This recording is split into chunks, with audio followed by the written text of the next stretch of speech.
Hi everybody and welcome back to Let's Play Persona 4 Golden. Last time out we discovered that Kanji has been taken away into the TV world, and so we had to try and find some information about him in order for Teddy to be able to locate his position in the TV world.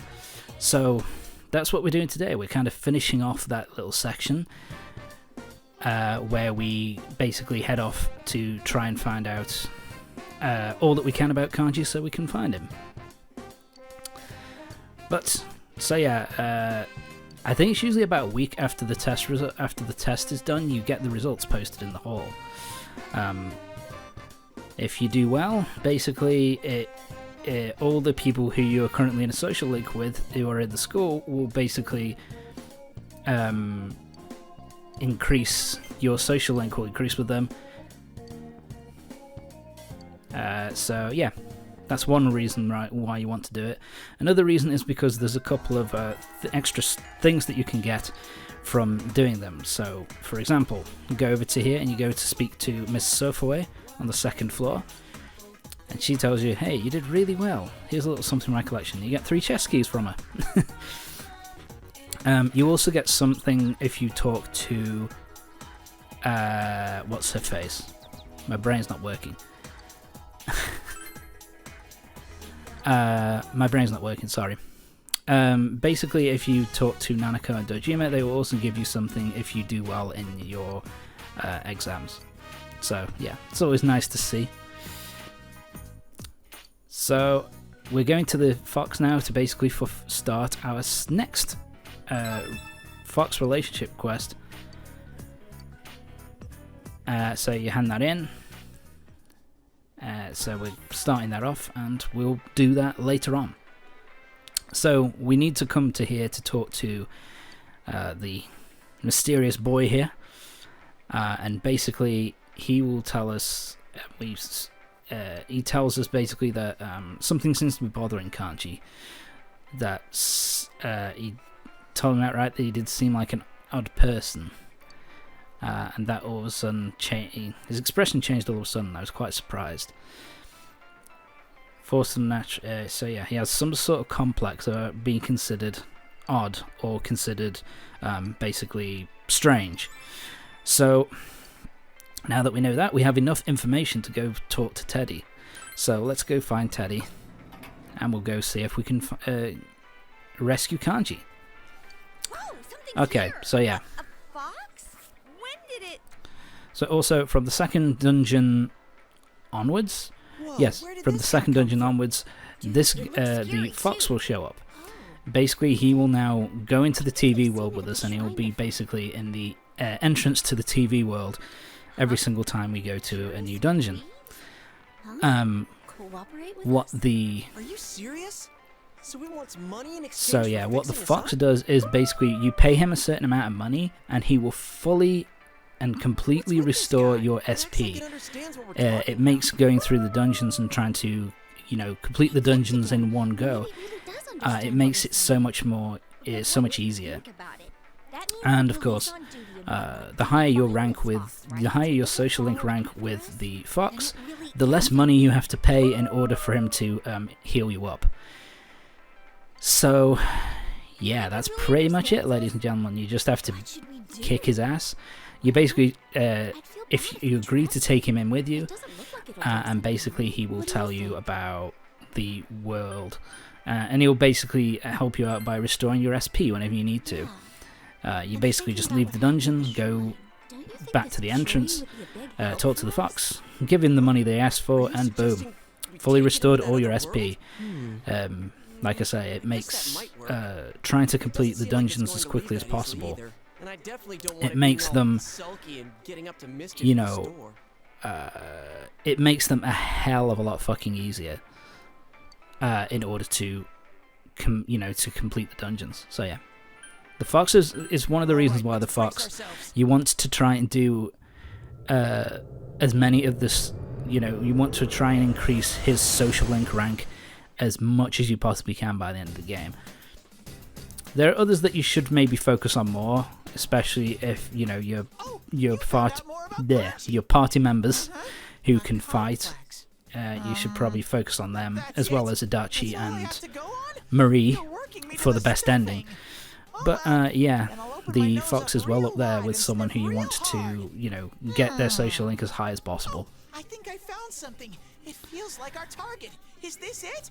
Follow me. Okay, so Teddy's found something.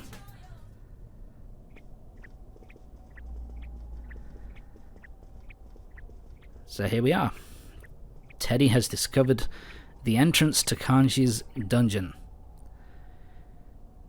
And Kanji's dungeon is basically a bathhouse. So yeah. My glasses are fogging up. Man, it's hot in here. This place is like a... Oh my god, that music. Come here, pussycat. Oh my dear god. There's no need to be scared. This is weird. Fucking hell. Like I say, this is Just relax. Kanji's dungeon is very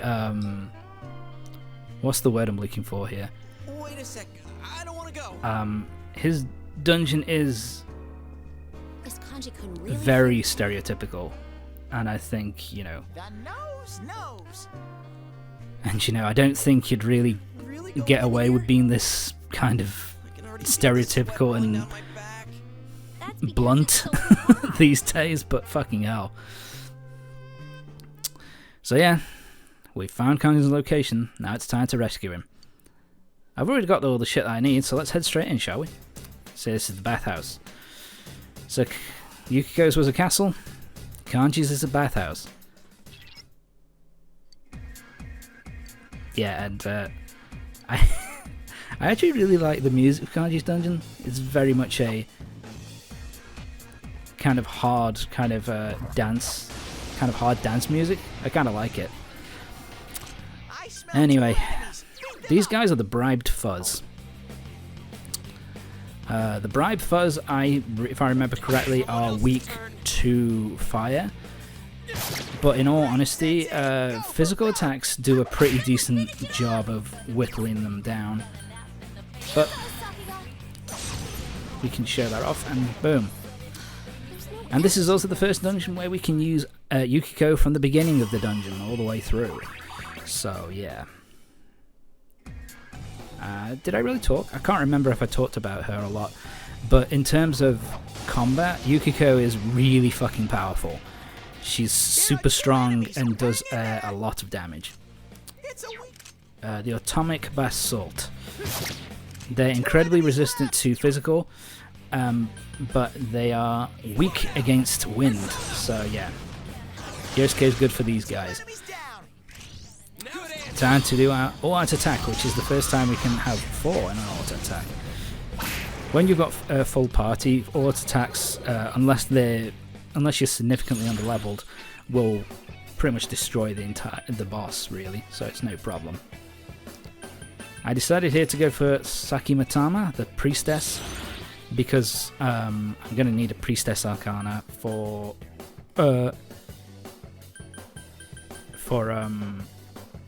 do Yukiko's dungeon, to do Yukiko's social link, so I went out of my way to do this one. I was like, get rid of the angel. I've already got it in my collection, so who cares? Let's open the chest, and a Snuff Soul. Snuff Soul, I think, restores 50 SP? Yeah, I'm pretty sure. So yeah, Kanji's dungeon is a bit more of a... If Yukiko's is more kind of corridors, this one's more kind of a little bit of corridor with kind of rooms attached to them. So yeah, it's pretty fun in that regard. Too slow. The Pursuing Pesh. I believe the Pursuing Pesh... Oh, thank God. They're weak to light. That's my cue. You're the boss. They're weak to light. So we don't really have light attack at the moment. So I'll just but got rid of the pursuing Pesh pretty easily. And now we just got to defeat this guy, these two, and boom, we're done. But yeah, Yukiko's is more kind of corridors with like rooms attached to the side. This is kind of more of a some corridors with like corner with kind of square kind of rooms which are part of the corridor, as well as doors branching off. So yeah, it's a little bit different, but not too different, obviously. Flame Vow. That's really useful. That boosts fire attacks by 10%, I think. Yeah, Flame Vow. No, 20%. There you go. 20% on fire attacks. So yeah, you put that on Yukiko immediately. Makes her a hell of a lot. Means she'll be causing a significant amount more damage. So there we go. Steamy Bathhouse. We're on our way to the next floor already. Nice and easy. I believe the Steamy Bathhouse is slightly longer than Yukiko's castle. Yukiko's castle, I think, was 10. Was it 10 floors? Yes, I think it was 10 floors, and this one is 12, I think. 11 or 12. Alright. These guys are annoying. Skewer can cause critical damage, which is a bit of a pain in the ass. So these are the Monopolizing Cupid. I believe they are weak to ice. Yeah, here we are. Skill. Mabufu. Mabufu. There you go. Yeah, these guys are weak to ice, so boom, boom, boom. Down, nice and easy. Yeah, so if a party member gets knocked down when you do an all-out attack, only 3 members do the all-out attack instead of the 4, which is, you know, it's a bit of a pain in the bum, but it's nothing too bad. So what are we getting? Yeah, experience up. Boom. Let's get our experience up a little bit. Level 22 for Yosuke. Let's open up this chest. Flame Vow, another Flame Vow, which is, yeah, not really much use at this point. But anyway, we're done with this floor. Can I ask you something? Why is there steam here? Does there something to... Don't really get it. And you can say, I think I get the hints. Which I kind of like as a response. Through we go. Oh. Let's open this up. What do we got? Soul Drop. That's a minor SP restore. I think it's 10 SP. Still useful though. You can do with all the SP restoring items that you can possibly muster at this for Persona 4. Hi. Damn it. Damn it. There we go. Got there in the end. That's something else I noticed about this dungeon as well. There's a lot... it takes longer for new enemies to start to spawn. So I tended to brush through a lot of these. Okay. Daring Gygus. If I remember correctly, Daring Gygus is weak to... I think he's weak to dark attacks. And resistant, and so resistant to physical, so you don't want to use physical too much on him, in all honesty. But there you go. Twin Dragons. It's an attack that only has like a chance of happening, and it only works if Yukiko and Chie are in the same party. I think there are a bunch of attacks like that. I think, yeah, there are party members that come later on that have their own specialized attacks too. But anyway, that's going to be it for this part. Join me next time for the next part of Persona 4 Golden. We're going to continue through Kanji's dungeon. So yeah, see you next time.